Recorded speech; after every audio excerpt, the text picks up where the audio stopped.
Tu n'es rien, Amélie Dubois, rien qu'une orpheline que nous avons nourrie par pitié. Les mots de Madame Marguerite Beaumont résonnaient encore dans mes oreilles alors que je regardais la grande maison parisienne. 10 ans avaient de passer depuis ce jour terrible. 10 ans d'exil. Aujourd'hui, je revenais. Je tenais fermement la main de mon frère Rémi. Il avait maintenant 15 ans, mais ses yeux montrèrent toujours la même peur qu'autrefois. Amélie, devons-nous vraiment entrer? Il tremblait légèrement. Oui, je répondais. C'est notre seule chance.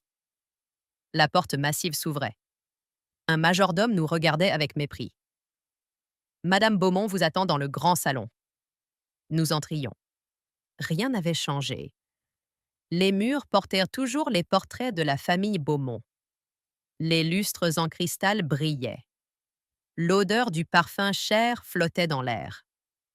Dans le salon, Madame Beaumont était assise comme une reine.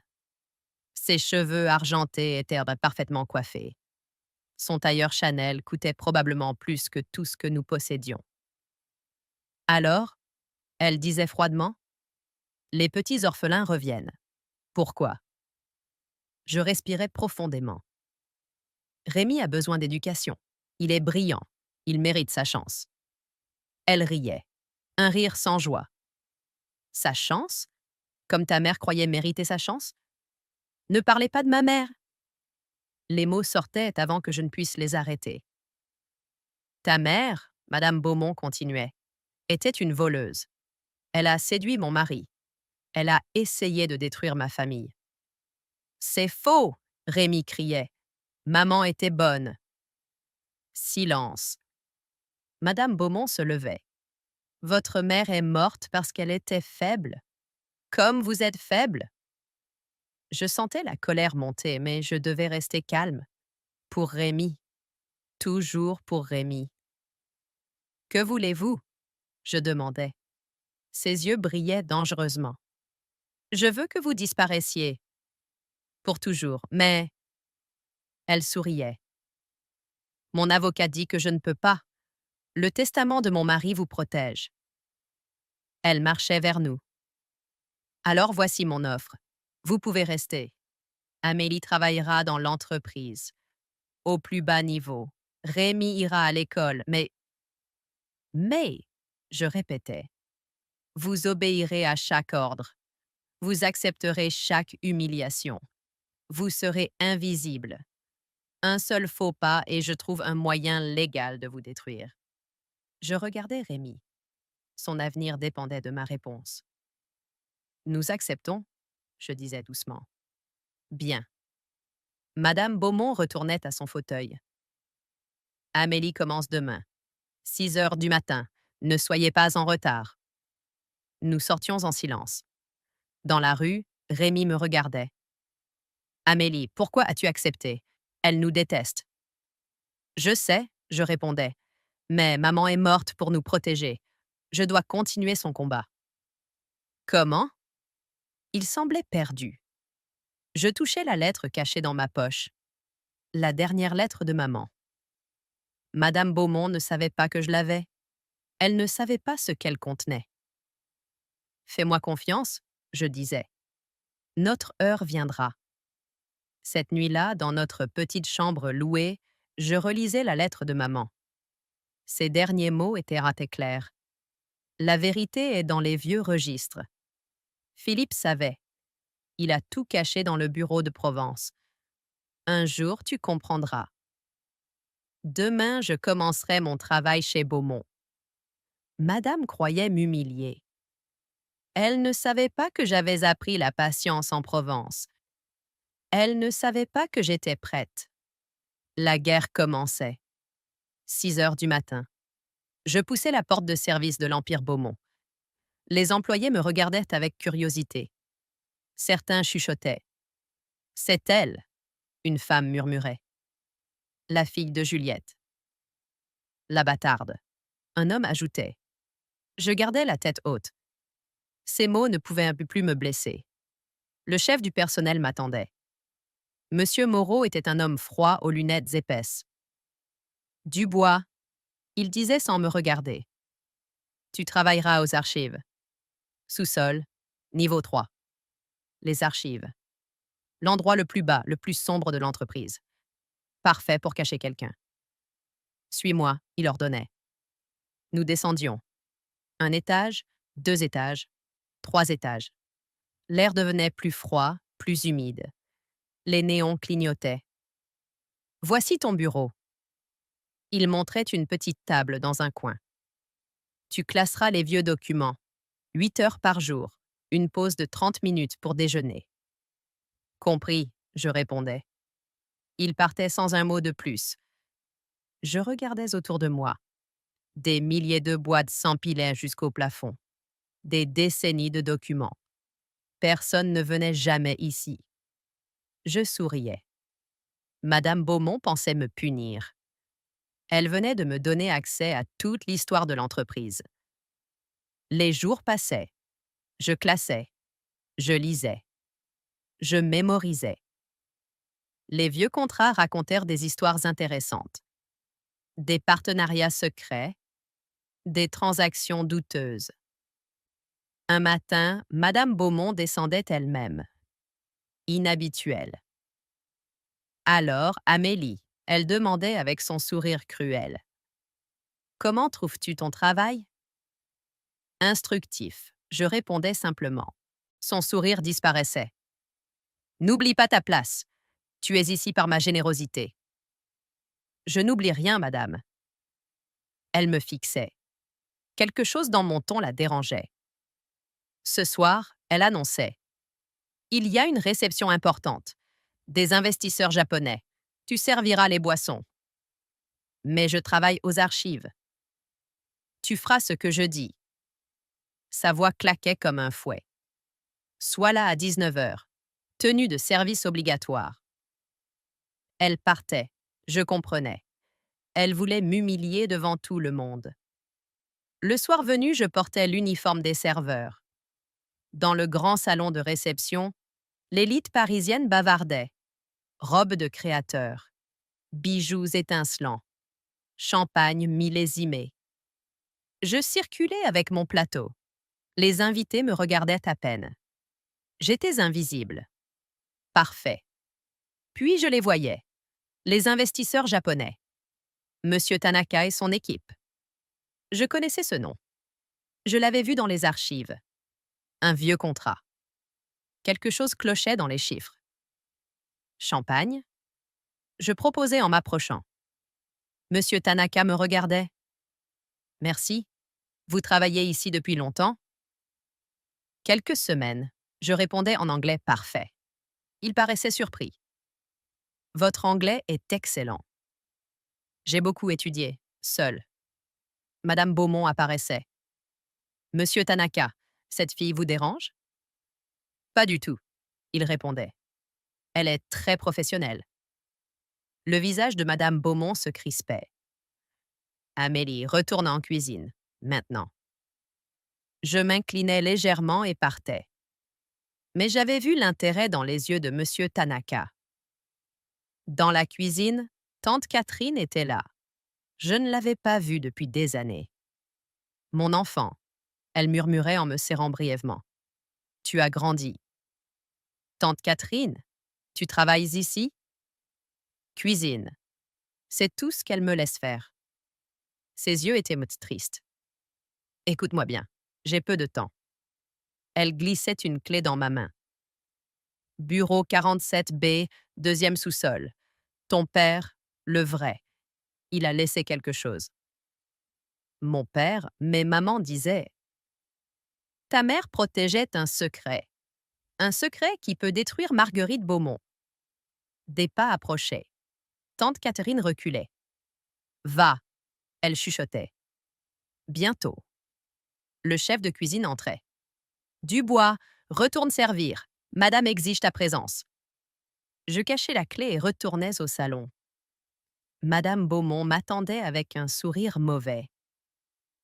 Les toilettes des invités ont besoin d'être nettoyées. Elle annonçait assez fort pour que plusieurs personnes entendent. Occupe-toi-en. Immédiatement. L'humiliation était publique. Parfaite. Certains invités riaient. D'autres détournèrent le regard, gênés. Je prenais les produits de nettoyage. Dans les toilettes luxueuses, je frottais en pensant à la clé dans ma poche. Bureau 47B. Mon père. Le vrai. Tout commençait à prendre sens. Minuit. L'entreprise était déserte. Je descendais silencieusement vers le deuxième sous-sol. La clé pesait dans ma poche comme un secret brûlant. Bureau 47B. Une porte poussiéreuse que personne n'avait ouverte depuis des années. La clé tournait facilement. J'entrai. La pièce était petite, remplie de vieux meubles. Un bureau, des étagères et un coffre-fort. Sur le bureau, une photo attendait. Ma mère, jeune, souriait à côté d'un homme que je ne connaissais pas. Derrière la photo, une inscription. Juliette et Philippe, notre secret. Philippe. Philippe Beaumont. Mon cœur s'arrêtait. Non, impossible. Je fouillais frénétiquement. Des lettres, des documents. La vérité s'étalait devant moi. Ma mère n'était pas une simple employée. Elle était l'amour secret de Philippe Beaumont. Et moi, j'étais sa fille. Sa vraie fille. Un dossier contenait tout. Certificat de naissance secret. Test ADN. Testament caché. Philippe avait tout préparé pour me reconnaître. Mais il était mort avant. Des pas résonnèrent dans le couloir. Je cachai rapidement les documents importants et sortais. Madame Beaumont était là. Ses yeux brillaient de rage. Je savais que tu viendrais ici, elle sifflait. Tante Catherine a parlé avant que je la renvoie. Vous saviez? Je disais calmement. Vous avez toujours su qui je suis. Une bâtarde, elle crachait. Rien de plus. La fille de votre mari, je corrigeais. Votre belle-fille. Elle me giflait violemment. Tu ne seras jamais rien. Ces papiers ne prouvaient rien. Le testament. Est caché. Introuvable. J'ai cherché pendant des années. Elle souriait méchamment. Sans lui, tu restes personne. Alors pourquoi me garder ici? Je demandais. Son visage se tordait. Parce que Philippe t'aimait. Plus que notre propre fils. Cette pensée me ronge chaque jour. Alors je veux te voir souffrir. Lentement. Vous êtes malade. Non, je suis une femme trahie.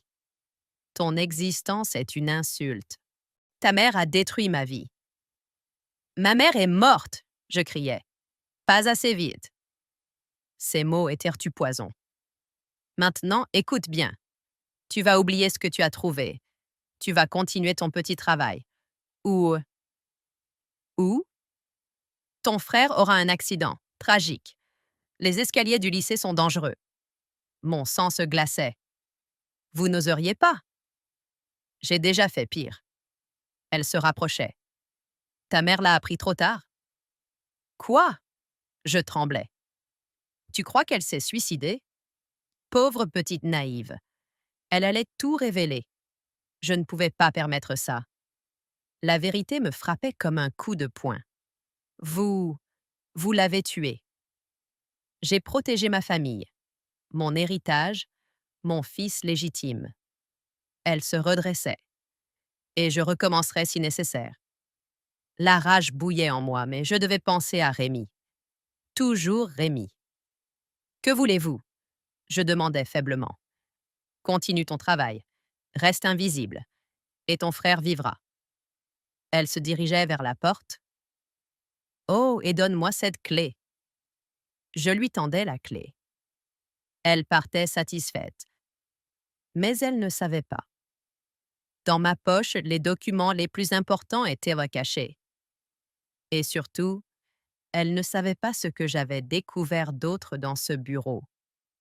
Un deuxième coffre-fort, caché derrière une étagère, avec une combinaison que seule ma mère pouvait connaître. Notre date de naissance commune, elle était née le même jour que moi, 30 ans plus tôt. Ce soir-là, dans ma chambre, je pleurais pour la première fois depuis des années.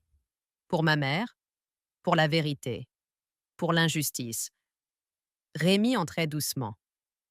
Amélie, qu'est-ce qui se passe? Je le serrais fort.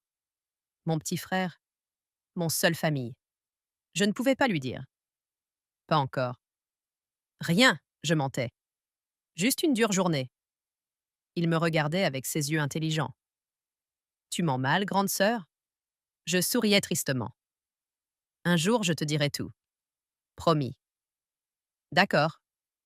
Il m'embrassait sur la joue. Je t'aime, Amélie. Moi aussi, je t'aime. Quand il dormait, je sortais les documents. Un nom revenait souvent. Maître Durand, l'ancien avocat de Philippe. Encore vivant. Adresse à Lyon. Demain était samedi. J'irai à Lyon. La guerre continuait, mais maintenant j'avais des armes. Lyon. Le cabinet de Maître Durand occupait un vieil immeuble près de la Saône. J'avais menti à Rémi, prétextant des courses. Mon cœur battait fort en sonnant. Mademoiselle Dubois? Le vieil avocat m'examinait derrière ses lunettes. Vous ressemblez tellement à Philippe. Vous me connaissez? J'attendais votre visite depuis 10 ans. Il m'invitait à entrer. Votre père m'avait tout expliqué. Asseyez-vous. Son bureau était couvert de dossiers. Il en sortait un, marqué Confidentiel, Amélie Beaumont. Beaumont, je répétais. Votre vrai nom. Philippe voulait vous reconnaître officiellement. Mais Marguerite. Il soupirait. Elle a menacé de détruire votre mère. Elle l'a tuée, je disais doucement. Ses yeux s'écarquillaient. Vous savez? Elle me l'a avoué, mais je ne peux rien prouver. Peut-être que si. Il ouvrait le dossier. Philippe soupçonnait sa femme. Il a engagé un détective privé. Les rapports sont là. Je lisais avidement. Surveillance. Photos. Témoignages. Le poison utilisé. Tout était documenté. Pourquoi n'avez-vous rien fait? Je demandais. Philippe est mort 2 jours après avoir reçu ses rapports. Crise cardiaque très opportune. Il me regardait significativement. J'avais peur, j'ai des enfants. Je comprends. Et c'était vrai. La peur paralysait. Mais maintenant, il continuait. Vous êtes majeur. Vous pouvez agir. Et j'ai ceci. Il sortait un document scellé. Le testament original de Philippe. Il vous laisse 50% de l'entreprise Beaumont. L'autre moitié va à son fils légitime, mais sous condition. Quelles conditions? Qu'il dirige l'entreprise avec intégrité. Sinon, tout vous revient. Il souriait. Philippe connaissait bien son fils. Faible, influençable, corrompu. Mon téléphone sonnait. Rémi, paniqué. Amélie, viens vite. Il y a eu un accident au lycée. Je suis à l'hôpital. Mon sang se glaçait. J'arrive. Qu'est-ce qui se passe? Maître Durand demandait. Mon frère, accident. Je rassemblais les documents. Je dois partir. Prenez tout. Mon numéro est là. Appelez-moi. Nous devons agir vite. Le trajet de retour durait une éternité.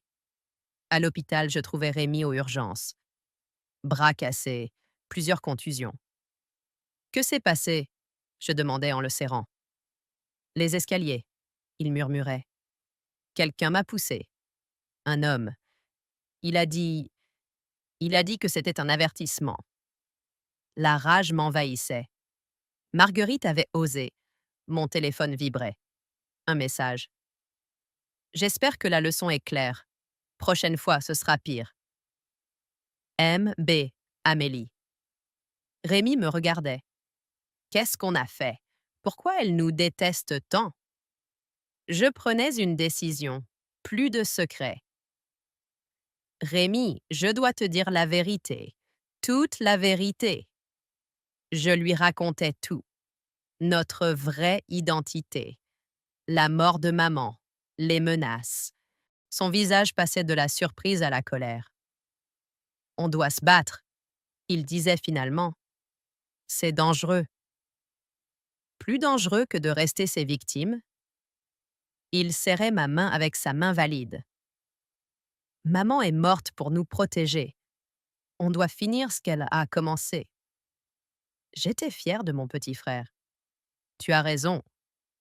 Cette nuit-là, je contactais Maître Durand, puis Monsieur Tanaka, l'investisseur japonais, puis 3 journalistes, puis la police financière. Le lundi matin, je retournais au travail comme si de rien n'était. Mais tout était en place. Dans les archives, je trouvais un dernier élément. Le contrat avec les Japonais. Falsifié. Des millions détournés. La signature de Marguerite partout. À midi, les policiers arrivaient. Madame Beaumont, l'inspecteur annonçait. Vous êtes en état d'arrestation. Fraude, détournement et suspicion de meurtre. Son visage devenait blanc. Elle me voyait derrière les policiers. Toi, elle hurlait. Comment as-tu osé? J'ai appris de la meilleure. Je répondais calmement. La patience. Vous vous souvenez? Elle se débattait tandis qu'il l'emmenait. Tu ne gagneras pas! Mon fils va tout détruire! Je souriais. Son fils était déjà en garde à vue. Les preuves de corruption étaient accablantes. L'Empire Beaumont tremblait. Mais il ne tombait pas. Pas encore. 6 mois plus tard. La salle du conseil d'administration était pleine. Les actionnaires attendaient. Les journalistes se pressaient dehors.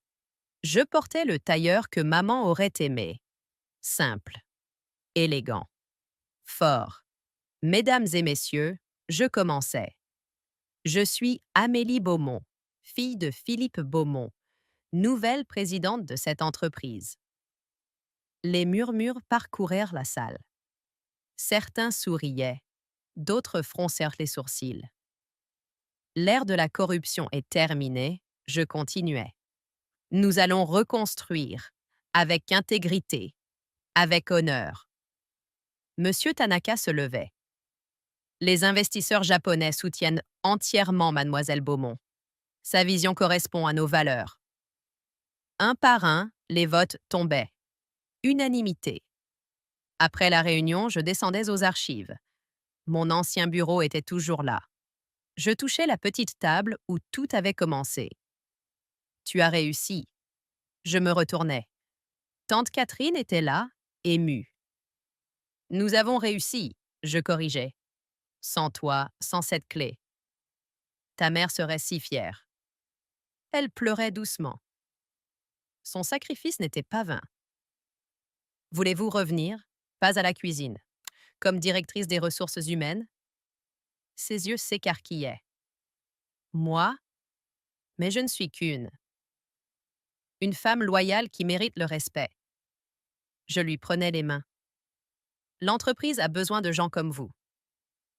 Elle acceptait, bouleversée. Dans mon nouveau bureau, l'ancien bureau de Marguerite, je trouvais Rémi qui m'attendait. Son bras était guéri. Son sourire illuminait la pièce. Alors, patronne, il taquinait. Tu te sens comment? Terrifiée, j'avouais. C'est une énorme responsabilité. Tu vas être génial. Il devenait sérieux. Maman le savait. Papa aussi. C'est pour ça qu'ils ont tout risqué.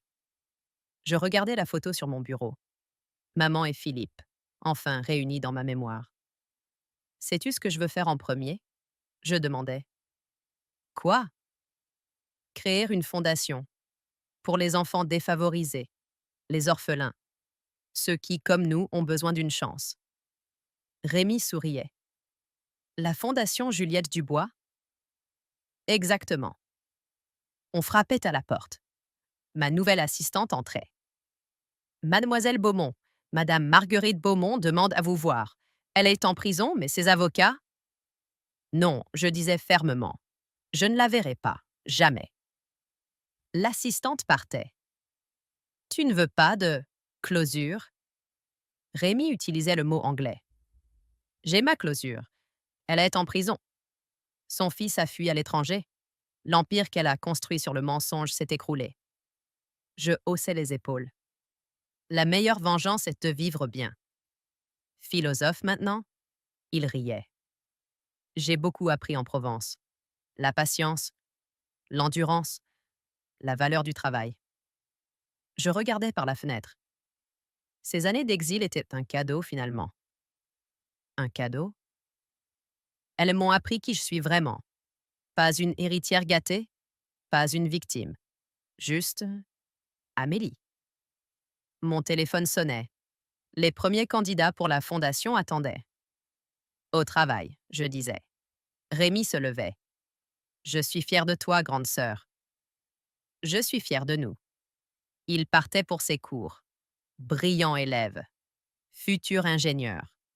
Notre mère aurait été si heureuse. Le soir tombait sur Paris. Les lumières s'allumaient. Du haut de ma tour, je voyais la ville s'étendre.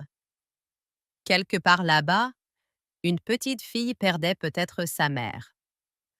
Un garçon se demandait comment survivre. Il ne savait pas encore qu'une fondation allait les aider. Leur donner une chance. Je touchais le collier de maman autour de mon cou. Je continue ton combat, je murmurais. Mais à ma façon. Avec amour, pas avec haine. Le téléphone sonnait encore. Le travail appelait. L'avenir attendait. Je souriais et décrochais. Amélie Beaumont, comment puis-je vous aider? C'était ça, ma vraie victoire. Pas la vengeance, pas l'argent, mais la possibilité d'aider, de construire, d'honorer ceux qui s'étaient en sacrifiés. L'histoire des Beaumont continuait. Mais cette fois, elle s'écrivait avec de l'encre propre. L'héritière oubliée n'était plus oubliée. Elle était enfin chez elle. Oh, merci d'avoir regardé. Si vous voulez savoir ce qui se passe ensuite, tapez continuer dans la section commentaires.